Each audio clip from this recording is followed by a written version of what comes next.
we're here on the Citizen stand to show you 3 brand new machine models. They are upgrades on, I guess, some machines people will know and love. Chris, what's the first machine we're going to be looking at today? So this is our new BNJ.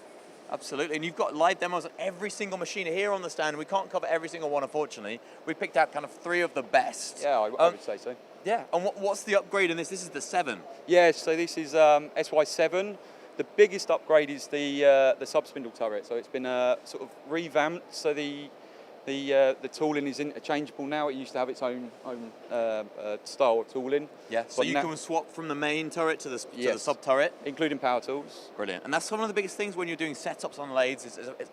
Tooling setup on lathes is quite an awkward thing. You've got to figure out where drills will clash, where they won't clash. Yep, exactly that. Also, spindle upgrades, like there's more power. Yeah, so the sub spindle's got more power than it did before. Yes. And what does that mean you can do now? Just lean on the machine more. Okay, fair enough. Definitely lean on it. Yeah. Also, the ball screws have gone from 25 to 32 mil. Yeah. So bigger ball screws, meaning stronger axis. Yeah. And that's important because this can do something really cool, right? Yeah. So superimposed machining. So Miano pride themselves on accuracy and efficiency, and superimposed machining is one of their a really good feature. So 1 turret, 2 spindles, but 2 tools in cut. So you can use 2 tools on this and use the width of the turret as well as the stations. Yes. If you've got maybe 12 stations on a tool, that might not be enough to make one part in one hit. And that's the whole point of these machines, right? All the ones we're going to be looking at is all about one-hit machining. Yes. And that's one thing I love is every single machine has a parts catcher. Yes. Even though they're very different configurations, different ways of grabbing parts. Is that something that Citizen pride themselves on as well, being able to take a part off? It's I'd say the last 2 years, it's designed around automation.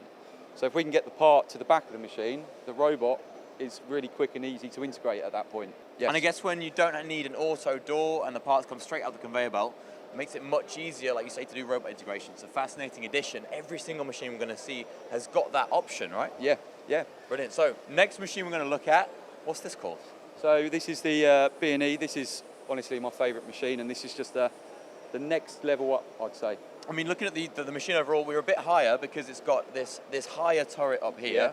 Yeah. Much more, I guess, space available. But there's something really special about this upper turret, right? Yeah. So that is got a full B axis. So one station is a B axis, but also it's got a 24-station carousel in the back for the ATC. Meaning that you can basically, I mean, you've not, but you could in theory fit pretty much all turning tools here and just have one milling tool that then can just be swapped out. Yeah, or you can have even more milling tools. Wow, yeah. Again, to maximize being able to do a one-hit part on this machine. How often do you find when customers come to you with a component you can't make it on a machine like this? Never. So we're talking 100% of the parts that someone comes to you, I guess within the diameter, obviously. Within the capacity of the machine, of course. So there's pretty much, you couldn't imagine a part that fits inside that bar you wouldn't be able to do on this BNE. Yeah.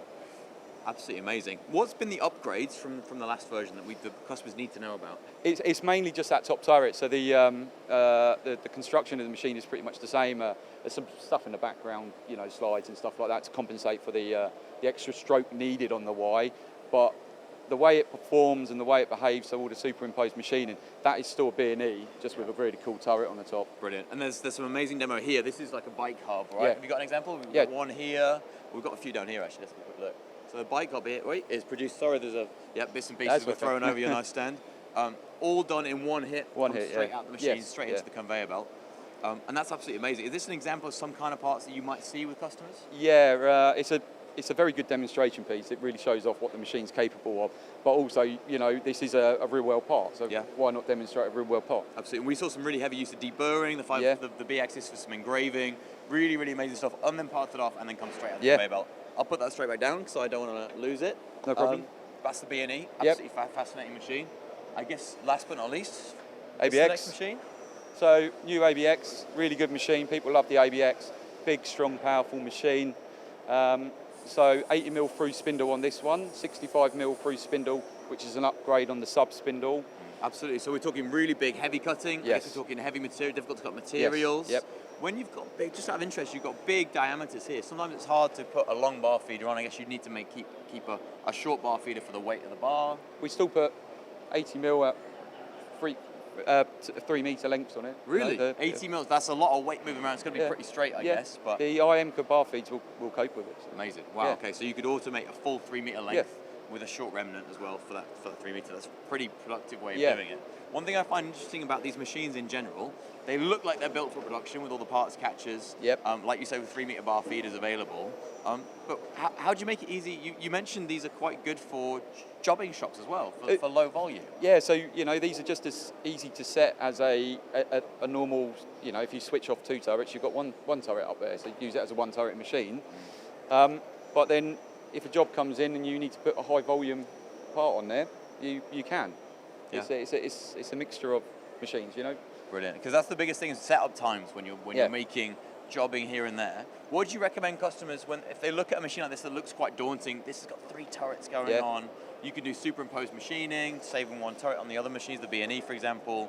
How would you suggest people start to look at maybe a machine from Citizen and start to explore this new technology? Just come in and we can demonstrate it and show how easy it is to actually use. This is only a FANUC control, so this behaves in the same way as any other FANUC machine. The same with the BNE. The BNE, the tool setting is the same way as the FANUC would be. If people know it already, you're going to jump on it and completely understand it. If you can use and run a billet-loaded lathe with 1 turret, add a second spindle, add a second turret, maybe a 3rd turret, you program it the exact same way, you should have different channels. Yeah, exactly that. Exactly like that. Okay, perfect. Thank you so much for showing us the 3 brand newest machines you wanted to show us here on the Citizen stand, Chris. Pretty cool. That's been really high productivity lathes for not just high volume, but also high mix, low volume jobbing shops as well, all with parts catchers integrated, some fascinating looking machines. Thank you, Chris. Cheers.